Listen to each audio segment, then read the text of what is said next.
The moment my toxic boss realized his manipulative tactics no longer work and started to panic. I've stopped being the office doormat. My boss can tell I'm on my way out, and now, he's trying to be nice to me to get me to stay.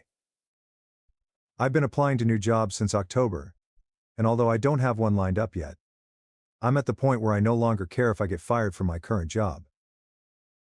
I'm leaving because of my toxic, narcissistic asshole of a boss. For reference, I'm 28F, and he's 40SM. I have heard him promise the world to other employees, only to call them stupid or pathetic as soon as they're out of hearing range. And I know he does the same with me. In fact, a few weeks ago he gathered all my coworkers in his office just to talk about how I'm stupid, lazy, and don't know what I'm doing. To be fair, I don't, but only because there was no training, and nobody else here knows how to do my job. Especially him. Other things my boss has done is yell at me in front of my coworkers because I didn't let him know when he was CC'd on an email. Give me the worst employee review I've ever gotten, because I don't talk to him about my personal life enough. Tell me that despite my poor review, he approved my holiday bonus for $200, and then complained that his was only $10,000. Hug me when I told him I don't like being hugged. Tell me I need to smile more. He also asked me once if anyone's ever given me a hickey. Yes, I reported this to HR. No, they didn't do anything. Get my coworkers to spy on me. One of them, who I thought I could trust, would always come to me and talk about how much he hated our boss, and as soon as I said anything in agreement, he would run to our boss and tattle on me. This coworker also reports to my boss everything I say. The other day I was talking on my phone, telling my friend that I wish my boss and coworkers didn't gossip about me so much. Well, my coworker heard this and immediately told my boss. For most of the year I've been working here, I just tried to stay positive and try my best to get through this. But no more. I don't smile at all, even when my boss tells me to.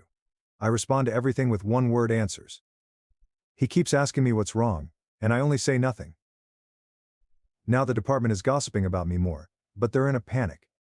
They keep asking each other if they think I'm leaving, and if so, they will not be doing my job, which is funny, because I've heard them say in the past that I don't do anything. My boss now has been talking loudly from his office, saying things like, "My name is such a good employee, he's been complimenting me on finishing tasks he's never complimented me on before. He keeps telling me he likes my hair."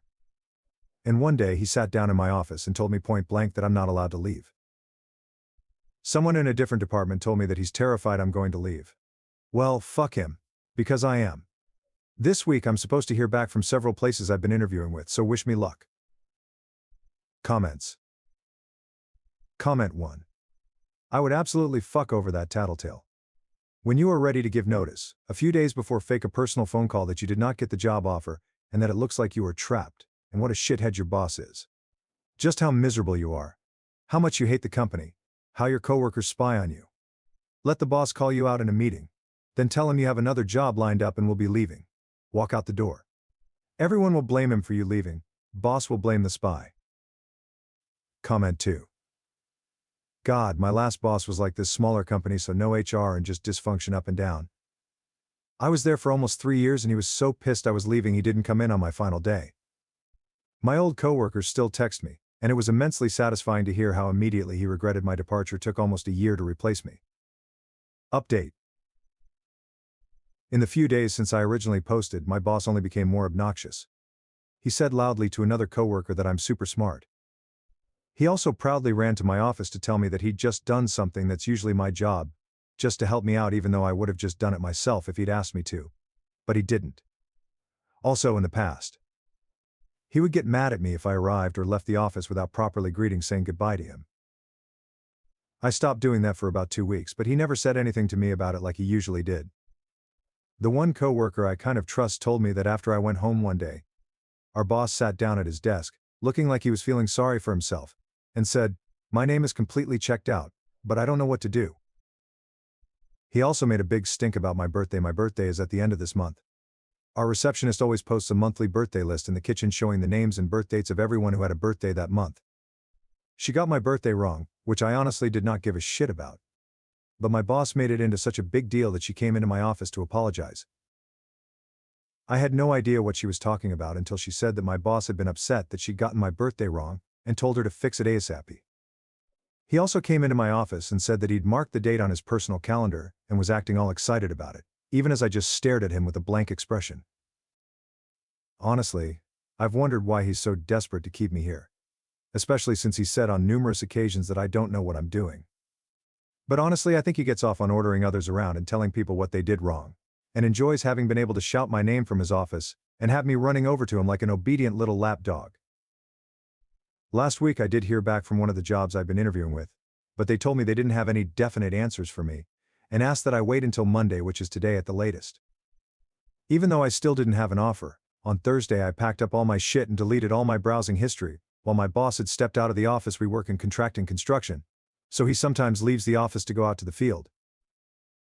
Then I sat at my desk, arranged some of our job folders on it so that it didn't look too bare, and mostly played solitaire for the rest of the day. He did come back, but he didn't notice anything, and the day progressed as usual. But the next day, on Friday, I didn't feel like coming in, so I called out sick. My coworker said that he came into my office and did notice that all my stuff was gone, and apparently flew into a panic. He thought I wasn't coming in on Monday today, but I did. I wanted to just ghost him when I finally got an offer, but I didn't get the opportunity to. When I came in this morning, he immediately came to talk to me. He told me that he knows I'm unhappy, and asked me what's wrong. I just kept saying, nothing. Even so, he asked me what he can do to make me happy. Push back my start time in the morning? Give me a raise? I said no to both of those. He then said that he knows I'm on my way out, and asked if I could stay until he found a replacement. I probably should have accepted a raise until I got an offer, but the thought of staying here for a day longer was honestly unimaginable. So I kind of just blurted out, I'll stay until the end of today. He looked shocked by that. After a few seconds he asked if I could make a list of everything that's on my plate. I said sure, but I'm not going to do that. Before he left my office, he kept asking me if there was anything he did wrong.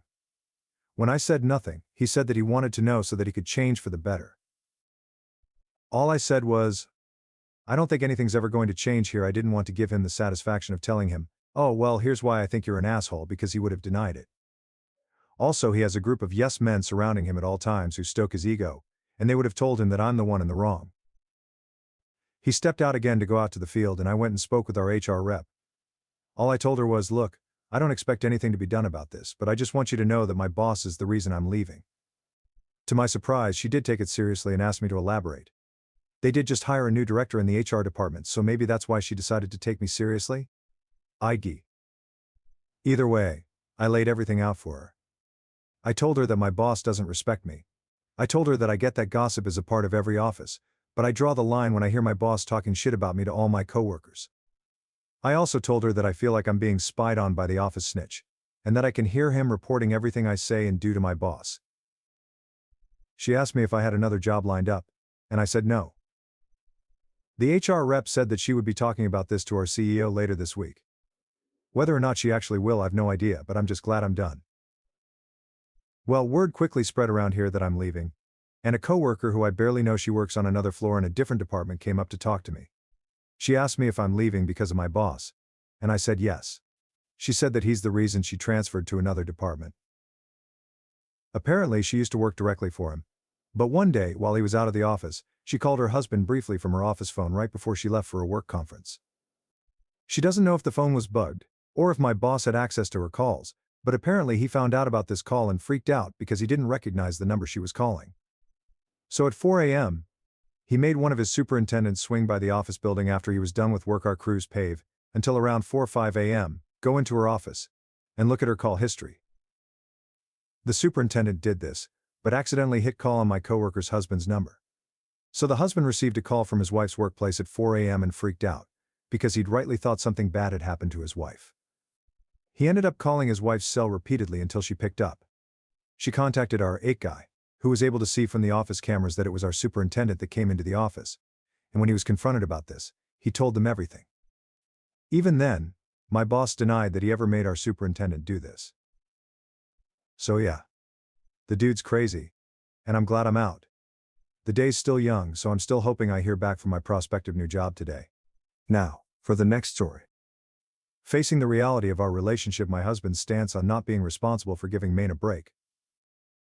Posting this on a throwaway because I truly just need to get this off my chest. I, 29 female, and my husband, 35 male, have been together for 10 years, married for 3, and have 2 beautiful children. I have a full-time job, usually working between 50 to 60 hours a week. My job is not stressful in a physical sense, but I'm a high-end manager, so I have a lot of responsibility on my shoulders and it takes a toll on me.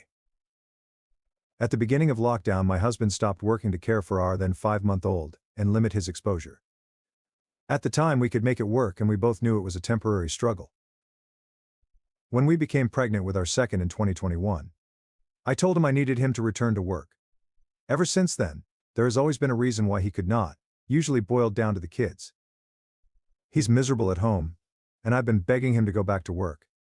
Even if I need to change my working hours, or work remotely more often than I do to accommodate a second shift job for him, that it would help our financial situation and he'd feel better.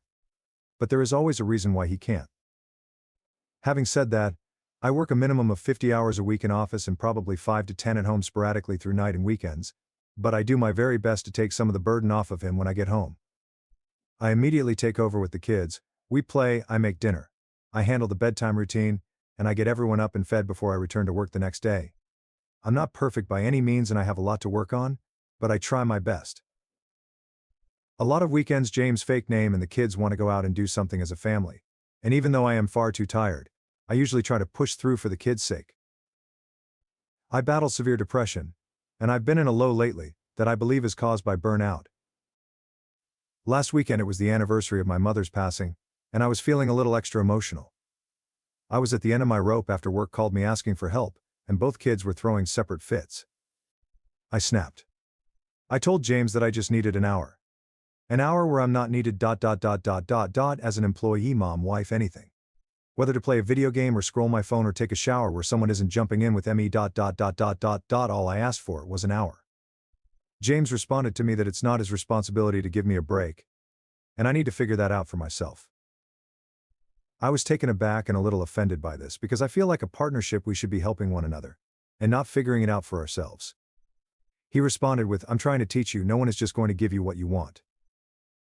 Later that evening I got a call from my grandmother reminiscing about my mom and I was crying. James then told me he hadn't realized what day it was and apologized, so I thought that was that. Fast forward to yesterday. I was called into work for an 11-hour shift on Saturday, so I got a one-day weekend. I wasn't in a much better headspace, and my tipping point started by asking James to go to the store to get diapers before the kids woke up and he refused to get up, putting the responsibility on me, and then proceeding to spend 5 hours. I am not exaggerating. I actually counted non-stop sorting through his Magic the Gathering collection.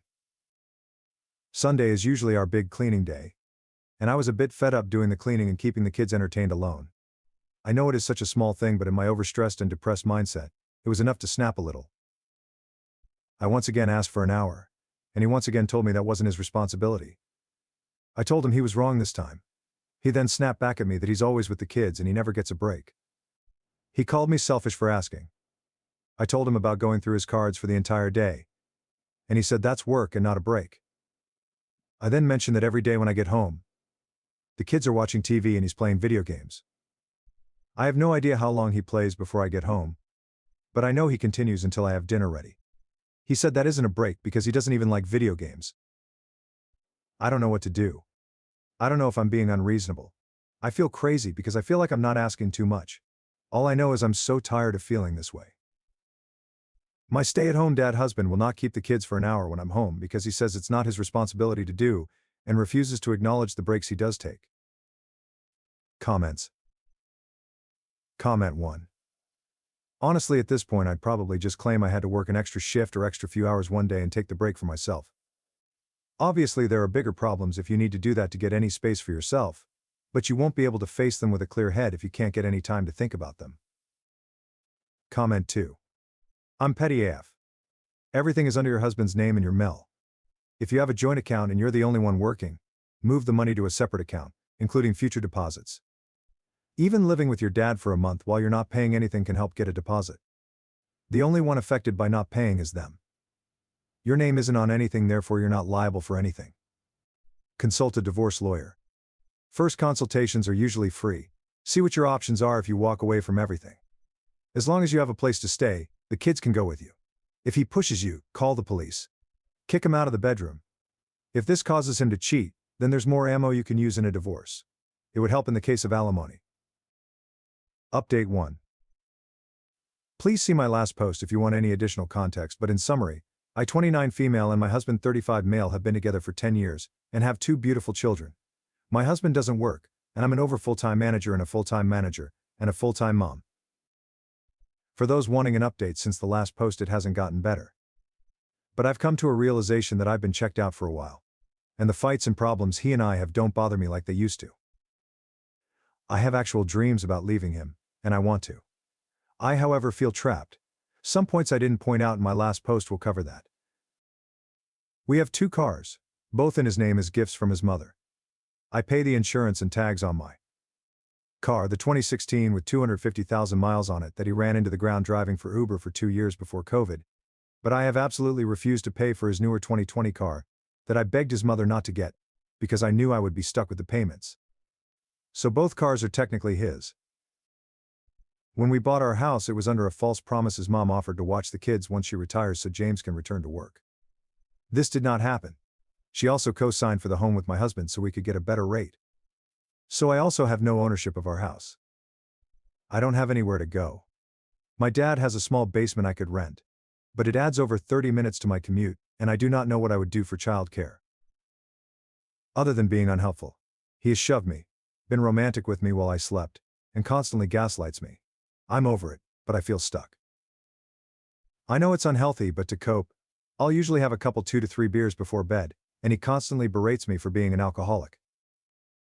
There's probably more that I'm forgetting, but I'm just emotionally tired, and I'm not sure what to do. Update 2. Hi everyone. Please look at my page for my last 2 posts regarding the situation with my soon-to-be ex-husband.